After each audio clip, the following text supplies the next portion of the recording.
forget girls. Like, it wasn't just, it was like, I don't want to live with no girl. Like, this is ridiculous. I was like, I'll just wait till I get married. I gotta take myself seriously. Like, this is my roommate, but this is my friend, this is my sister. We need the hard conversations. Could be the right person and wrong time. And we hear that a lot with husbands, but you don't really think about that with other situations. Right. So even just who to live with, like, God is so intentional. He'll show you who to live with. He'll tell you when the timing is.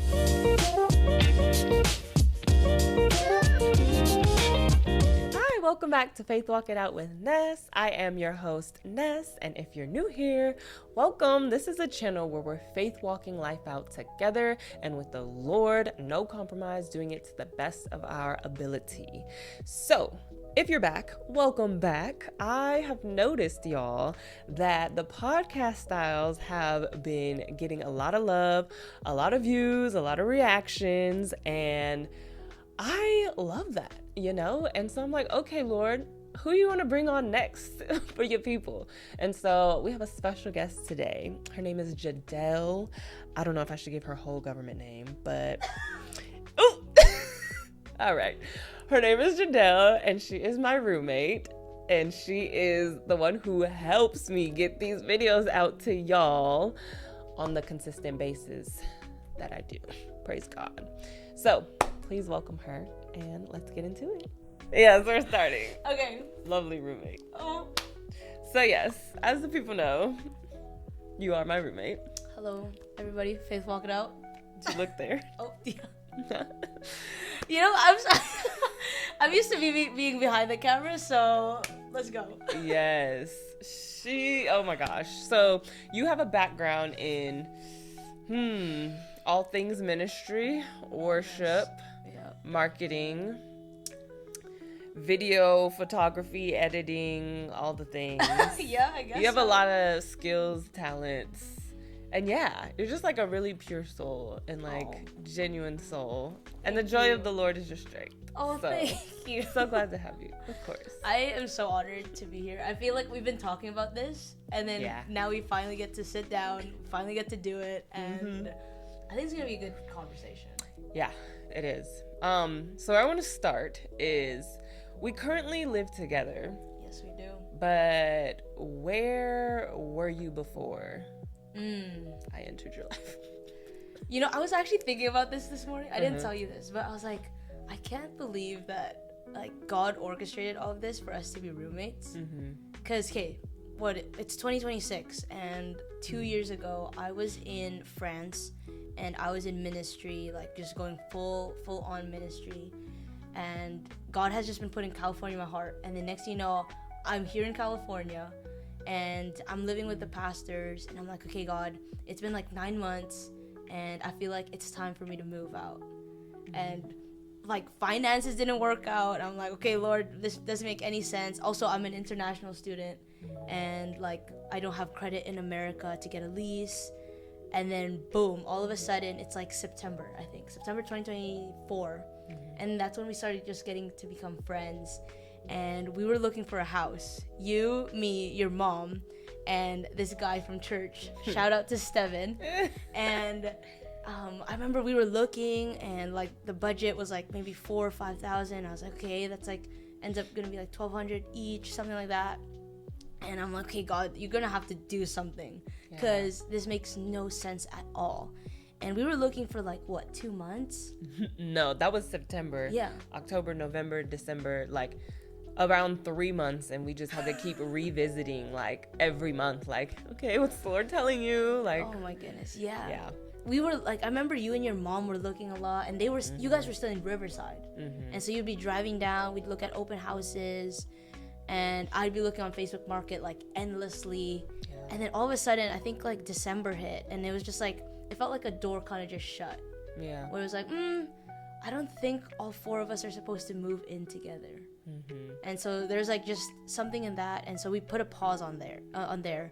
And then January came, and I feel like January came and like we just hit the ground running with church. Like I think life just kind of got wild. Oh, like we got busy, like serving and so. Okay, exactly. Yeah. When did your mom move? After us. Oh my gosh, when was that? Like that was in June. We moved June 2025. She moved like 2 weeks later in July. Okay, yeah. And so like the conversation kind of just ended of us moving in together, and then all of a sudden it was maybe like April, May. I remember starting to think about it again. I'm like, okay, I feel like I need to move out. Because at this point, I'm living with the roamers for like months, and I'm like, I need to get out of their house. Like, I love them, but I'm like, I also feel like they need their space. Yeah. And I need my space. All of these things. Oh, is it picking? Okay. Is it picking up? Yeah, it's picking up. Okay. Yeah. And so that happened, and then I remember. Okay, this is a God story. When literally it was like May. I'm pretty sure it was May. I have the receipts on my phone of when this happened, but I'm pretty sure it's May. And I went on this walk, and that's when God gave me like the go ahead to start looking for a house again. And I remember walking, praying, and then I walked back into the house, and all of a sudden I just hear June 15th. And I'm just like, okay, yes and amen, June 15th. I go up to my room and I look at my phone, and literally I see it, and I just see Vanessa texted me, and she said something like, I've just been praying, June 15th. I don't even read your whole text. I don't throw my phone, actually. I grab my phone and I call you right away. And I'm like, bro, I just went on this walk, and like, wait, what? June 15th? Like, God also told me June 15th. I'm like, I'm gonna put the screenshot on of the text on the video. And that happened, and then that both of us just felt so much peace of like, okay, it's time for us to move. Like, your mom's not a part of it, Steban's not a part of it. It's just us two. And like, mind you, like, your people know we're in Orange County. Like, finding a 2-bedroom and 2-bath, like, it's either really expensive or like it's just gonna be hard. And behold, like, God has blessed us with this place. And I'm like, it's insane in the last few months of like when we moved in together, the way God was just even forming like our friendship. Like, it was like the most, like, we're just two different people, like, genuinely. But just somehow God has worked it out, and I think like as roommates and as friends, we just work well together, and we have great communication. And that's how like it's such a God thing, because where I came from, and like they know, like, this is a whole miracle. I have like, I don't know, countless episodes of just being like, oh my gosh, this is a journey, this is how it looked like. So whenever I reference my roommate, this is her. This is helping me with editing the videos, recording, setting me up, miking me up.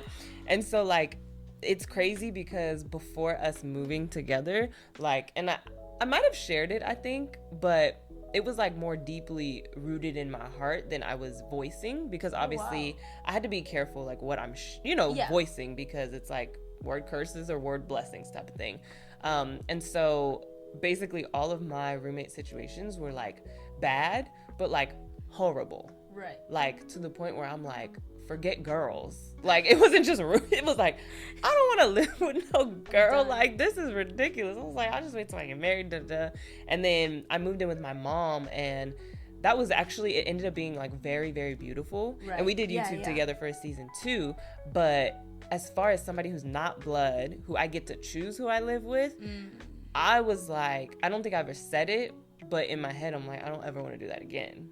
Wow. So I'm nothing but bad situations. And I knew you were different because you're Christian and a believer in Jesus and on the worship team, and we go to church together. But still, we met August of 2024. Yeah. And a month later, God dropped it in our spirits of like potentially living together. Yeah. And again, I was like, Lord, I don't know her. But I knew, I was like, okay, well, you know her. That's your daughter. So, okay.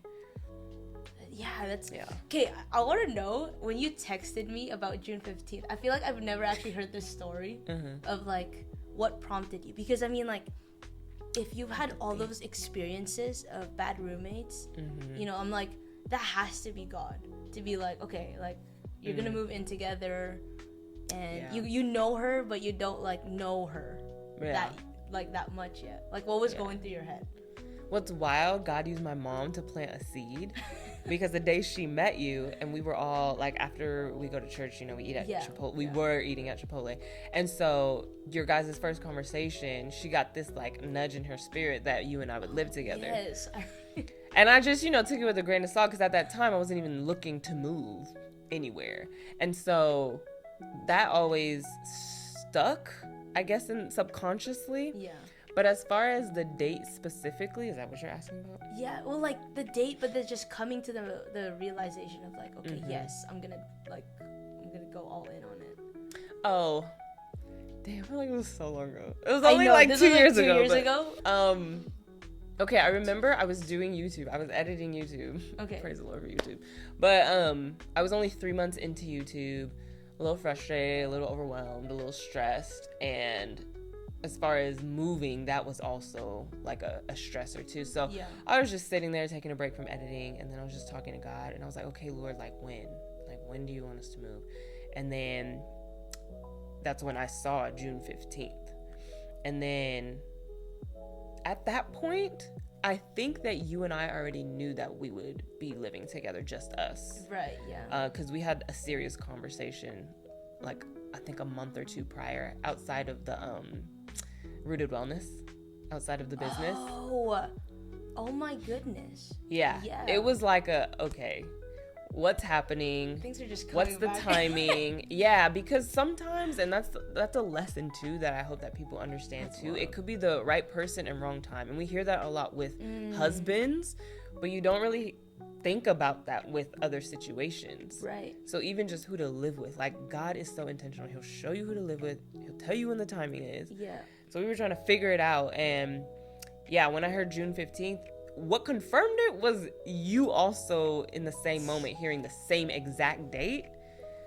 I mean, at that point, I'm like, okay, we're doing this, Lord. Right. So I was like full in at that point. Yeah. Oh my goodness, I remember that conversation. I like. Yeah. That's wild. Stressful.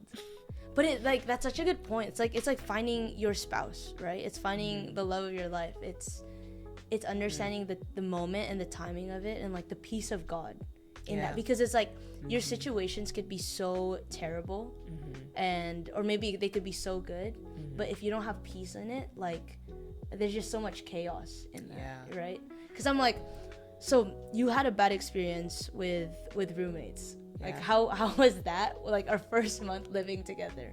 Like, would you feel like you put walls up? I feel like I know the answer, but I mean, like, tell the people. Ooh. Let me see. Our first month, so this was almost a year ago. Yeah. Oh, well, yeah. I mean, I came in protected. Right. Because, again, I had no expectations. That's what it was. Okay. I think I might have told you. I might not have. I told someone else. But I had... We're good at communicating now. Yeah. I had no expectations because I didn't want to be let down, you know, of having high expectations of this is going to be better, and then it just wasn't. Yeah. And honestly, too, and this is where, you know, we're real and transparent here. Like, yes, you and I are believers and we were in church, but it's like, I've heard very, like, drama-filled, crazy stories in the church just as much as outside in the world. Right. So though I was optimistic, I honestly just kept myself neutral with no expectations, because I was like, just because she's a believer doesn't mean like I actually will get a chance to see her character in real life. Yeah. Which is so sad nowadays because you actually have to think about that, but yeah, so I don't know how it translated on the outside, but that was I think like the first month was just such a big learning curve in like the best way possible, because like I think I remember you sharing with me, or maybe it was your mom actually, just like sharing with me too, of just like your roommate experience. Maybe this was a conversation that we had like before we moved in, and then in that was just like, okay, like I want to make sure like I know how to respect you, and I'm learning how to live with you, because like with my experience, I've lived with, like, I've never had my own place.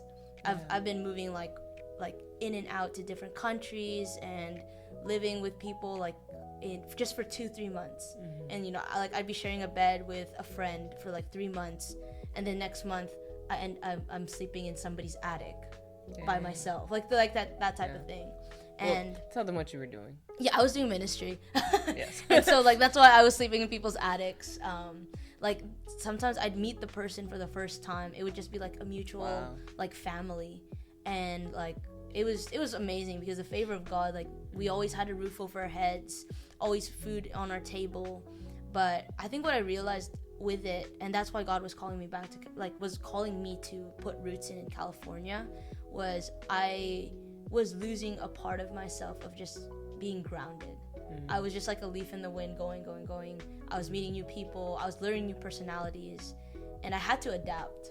I had to adapt to different personalities. I had to adapt to like different situations, and so cultures too, and right? Exactly, and cultures of like how do you live in a family's home who's from Portugal? Yeah. How do you live in a family's home who's from like Brazil? It's like completely different. Yeah. And so it's like it's things like that, and I think that's what's been that's what was helpful when we moved in together. I think was from that I was able to kind of adapt and like figure out, okay, how does Vanessa do the dishes? How does Vanessa like what's your bedtime routine and all of that stuff? But I don't think I've ever told you this, but I feel like in the first couple months, because of my like mindset of like, okay, I feel like I'm about to leave in the next 3 months. You know, like I was just so go, where I was like, well, like let me live here as if I was gonna leave, not let me like live here as a somebody like who's actually as a resident. Exactly, as a resident. And so I think we were learning communication, but I was like, it's fine, like maybe I'll just be a little bit more passive in this because this is not my home. Like I'm not a resident yet. I'm just testing out waters. Yeah. But you're somebody who's taught me the importance of communication, the importance of like, let's sit down, let's talk about like how are we actually going to like be roommates? How are we gonna make this not just a house but a home? And like we had that conversation of like we were having these conversations, and I remember one time we were like, wow, this is like preparation for marriage. And that's when it clicked to me. It's like, yeah, it is, and I gotta take myself seriously. Like I'm not just visiting a country. I'm putting roots in. I'm here. Like this is my roommate, but this is my friend. This is my sister. Like we need the hard conversations. Yeah. And so like the two sides of like I had great like roommate experiences, but it was just like it was great because we didn't have like the confrontational conversations. Oh yeah, 3 months. Those are that's the honeymoon. Oh, I'm like I'm leaving in a month. Like it's fine that you don't do your dishes. And you're so right. It's like with the mentality of like, well, I'll be leaving anyway. I can just let that be passive. Right. Yeah. And I don't have to deal with that because I'll be gone. Yeah. It's a complete mindset shift. And I saw that wrestling in you. It took me a while to clock it, but I was like, wait. Anytime she's super stressed or overwhelmed, like you just like have the thoughts of like, I'll just go home to Canada to see my parents for a weekend or something. Yeah. And, you know, that sounds normal. But then it was like, oh wait, this is a pattern. Oh my goodness, yes. And that was when I think you voiced it, when I also kind of like mentioned it, like, hey, like it seems like you want to leave like quite a bit. Yeah. And so with that communication, I'm like, well, is it me? Is it something, you know? Right. So then we got to the root of it of like, no, that's just like what you were used to. So then even, yes, as a roommate, but also as a friend too. Oh, and this is a good one. I didn't come at it from a selfish angle or a heart posture of like, well, if she leaves, then I'm left with the lease, and then I have to pay double bills and double rent, and like, because I feel like that happens all the time in roommate situations. Right. But instead, I chose to like care for you and your soul and who you are and what you're going through, because at the end of the day, this is God's daughter who also is growing and learning. Right. And it was like, I felt like I needed to take that role and position of like, anytime you do say like, hey, like I'm gonna just go home, and I'll be like, okay, well, why? But why? Yeah. Just to make sure like, where is this coming from? Where's the heart posture in it? Right. That was so needed, is like the confrontational confrontational question in that. It's like, why? You know? And so like in the midst of it, I was like, you know, learning to grow my roots and learning to actually grow relationships. And so like I love my friends back home and whatnot, but I think I'm also learning just the beauty of confrontational friendships. And like I think ever since I've moved here to California, that's where I've really met it in such like a strong way. Yeah. in a different level. Like my friends back home will call me out and all that, but like I think because like with church you are just so close knit, and there's just so much discernment and you're moving in the prophetic and all of these things, is like black and white conversations, like bluntness, but it's like there's a beauty in it, and I think that's what I was trying to learn from you too. It's like, okay, she's not against me, she's for me. And so like trying to find the tonality of the way you do confront, of like, why? Like, why do you want to leave, right? Or like WHY, literally, like, why? And so learning the way you communicate. And so that was so helpful, of, you know, so the confrontation. And oh my gosh, you've helped me in the areas of ministry when it comes to like, because I love the Lord, I love his people. You do. You know, I'm gonna obey when he tells me to. I'm gonna sacrifice all the things, right? But there was this deeper level of intimacy with the Lord, identity in Christ, sacrificial love that I hadn't tapped into yet. So a lot of times I would be like, oh, that's just extra. I wouldn't say that's extra, but like, you know, just going to church like 5 hours early just to help like set up or something. I'm like, okay. You're doing too much. Yeah, I'm like, okay, couldn't be me. Yet here I am, current day. I go earlier just to help set up. Yeah. But I remember we felt it, and I think you mentioned feeling that tension from me. Yeah. Of feeling like you couldn't, I don't know, fully bring that side of you to the table, which is fair because, again, we come from two different backgrounds. Well, but... Yeah, wow. Yeah, I remember that. And that was when the enemy would try to get in my head of like, it was subtle because I knew it was a lie, but it was like, oh, this is too holy for me. Ooh, this is too holy for me. Wow, yeah.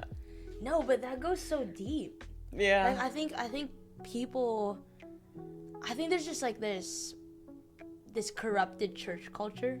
Okay. In a way where it's like, like, you know, ministry, it's either like super wild, I'm like, I'm all in ministry, like 24/7, but then you end up being like burning out. That's a whole nother conversation, by the way.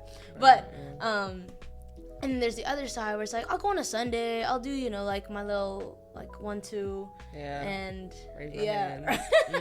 right. But then like I think both of us were in two extremes, where you're like, okay, like I do the like the little, like God will see me, but then serve. Exactly, I'll serve. And then there's me who's coming from like 24/7 going all in to like, I'm gonna be there in first one there, last one there, because you know, like the more I serve, the bigger room in heaven I'll have. There was like this kind of like striving mindset that I know God was healing me in. And so then I think that's where like the tension was coming, where I'm like, Vanessa, like, why are you not going to church like early? Like come on, serve. Like God's called you to serve. And then you, on the other hand, was probably like, I'm like, I am serving. Like, I am serving. I'll be there. Like breathe. Like, Janelle, relax. I never said breathe. Yeah, no. In my head, you know, maybe it was just over exaggerated.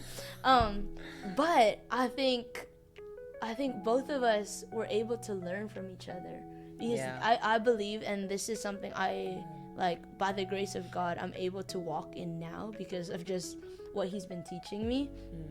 But there's a healthy rhythm of ministry.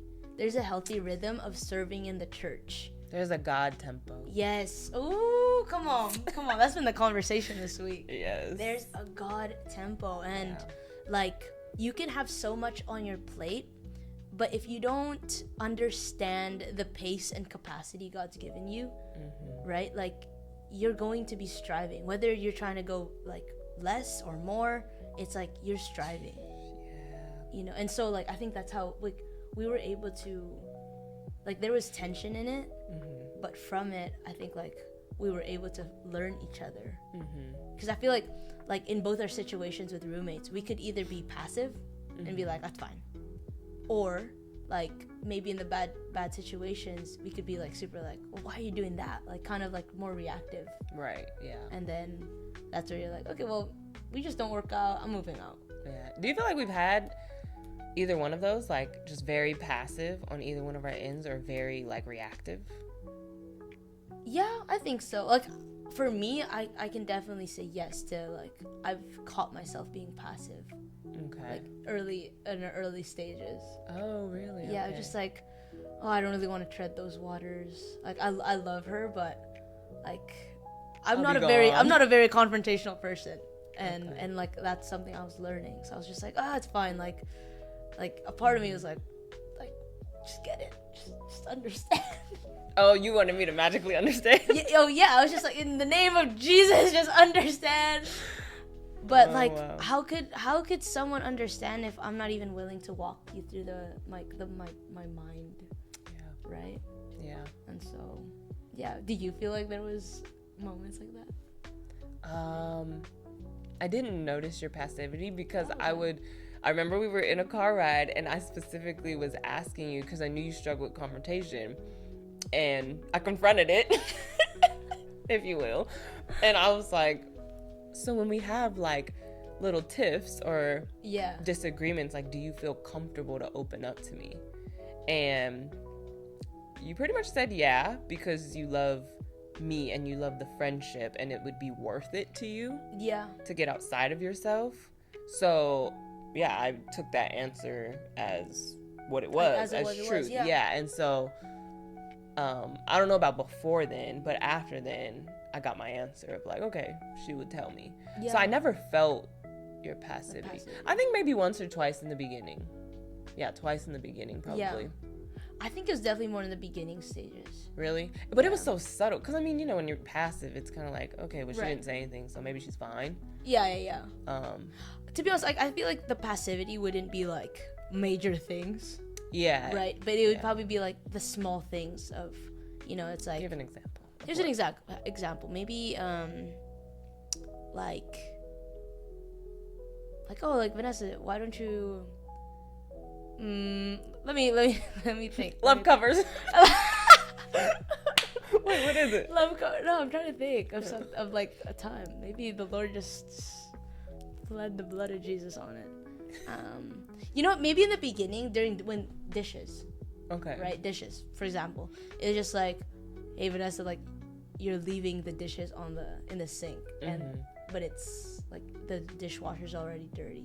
In my head, like small passive thing, I'd just be like, it's fine, like, I'll just do it. Okay, yeah. Right? But then in the moment where I'm like, I can't be passive, is like when it keeps going.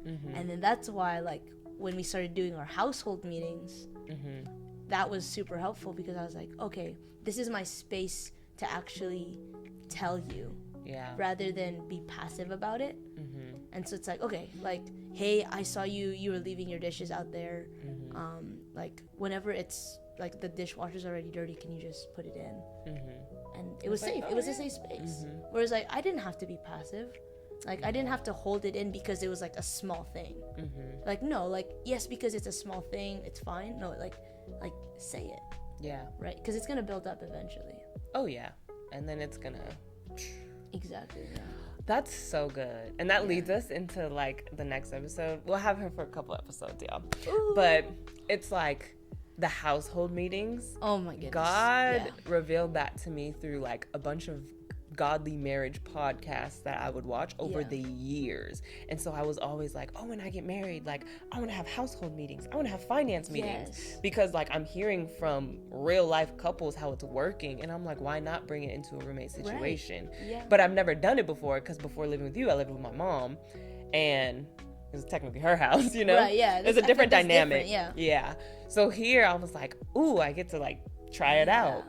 And so I didn't know that, but it's great to hear how that it literally did what it was supposed to do. It felt like Yeah. a safe space for you. Yeah. And just to clear it up, do I still leave my dishes out? No, right? No. No, you're actually good at it. Yeah. We're keeping that in the video. No. Because the household meetings like helped it. Yes. Because it was like you told me, and I'm like, okay, bet. Exactly. Perfect. Amen. And that is how you know that household meetings are needed. So how do I say this? Okay. So thank you for being here for part 1. And then I think in part 2, we'll talk about diving more into the practical side of it with the boundaries, and when we were together for longer than 3 months, like how did that go? Yeah. Oh, I think that'd be a good conversation. Yeah. We'll go deep and we'll be real. Yes. No tears now. No tears. I hope you enjoyed this episode with Jadelle, my roomie. This was part 1, so we'll bring her back as we get into the practicals of boundaries and what that looked like for us, because the whole purpose of this is to show you what it looks like when you can actually have a healthy, God-centered, God-fearing relationship and home environment to set the atmosphere. As women, we set the atmosphere, and men, they're the priests of their home. So this is all just preparation for marriage, and even if it wasn't, the goal is to become better. As iron sharpens iron, so does a friend sharpen the countenance of another. So I pray that this blesses you, and I will see you next week. Bye.